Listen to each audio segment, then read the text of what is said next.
pemilihan legislatif, di mana memang kita lihat secara faktual ada penurunan yang terjadi dari pemilu ke satu ke pemilu yang berikutnya. Partai Golkar selalu mengalami penurunan dalam pencapaian suara atau kursi yang ada di DPR, tetapi inilah merupakan tantangan.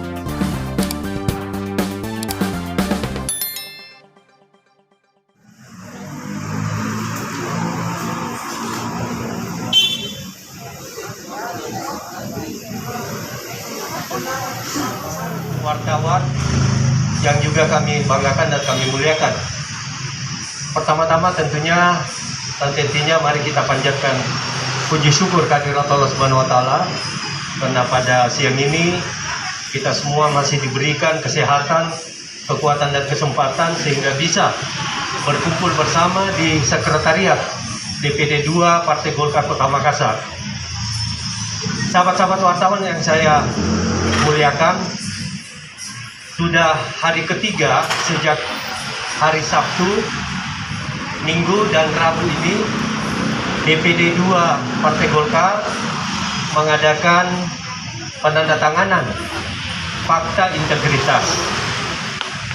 Fakta integritas ini adalah janji pribadi masing-masing calon pengurus terhadap Partai Golkar. Jadi bukan janji kepada Pak Ketua, tetapi janji kepada Partai Golkar.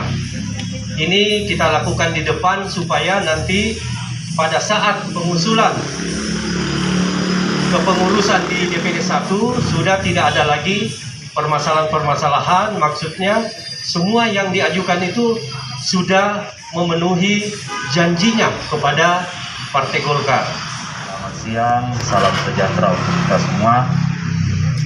Rekan-rekan pers yang saya hormati, saya banggakan. Alhamdulillah, wassalatu wassalamu ala rasulillah, amma ba'd. Pertama-tama saya ingin mengucapkan rasa terima kasih saya karena pada kesempatan siang hari ini kita kembali lagi bertemu untuk bertukar pikiran menurut saya dalam rangka pelaksanaan penandatanganan fakta integritas Partai Golkar Kota Makassar dengan seluruh calon